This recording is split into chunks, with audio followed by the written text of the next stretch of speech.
Welcome to Tripura Info News Update. Agartala railway স্টেশনে বড় সড় সাফল্য জিআরপিএস পুলিশের। ১ নম্বর প্ল্যাটফর্মের পার্কিং এলাকা থেকে নবাব কুমার নামে এক ব্যক্তিকে আটক করা হয়। তার কাছ থেকে উদ্ধার হয়েছে ৪ কেজি ১৫৫ গ্রাম নিষিদ্ধ গাঁজা, যার আনুমানিক বাজার মূল্য প্রায় ১ লক্ষ টাকা। অভিযুক্তকে গ্রেপ্তার করে এনডিপিএস আইনে মামলা রুজু করা হয়েছে।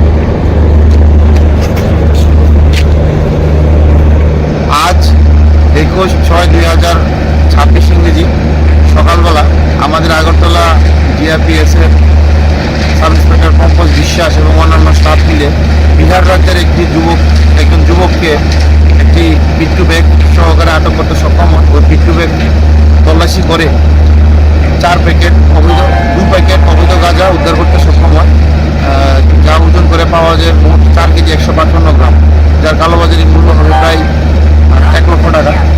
তারপর আমরা সঙ্গে সঙ্গে টাকা আটক করি এবং এনডিপিএস ধারা অনুযায়ী মালগুলি তার কাছ থেকে সিজ করি। তাকে ওই একটি স্পেসিফিক কেস নিয়ে অ্যারেস্ট করা হয় এবং তাকে আমরা আজই আদালতে প্রেরণ করব।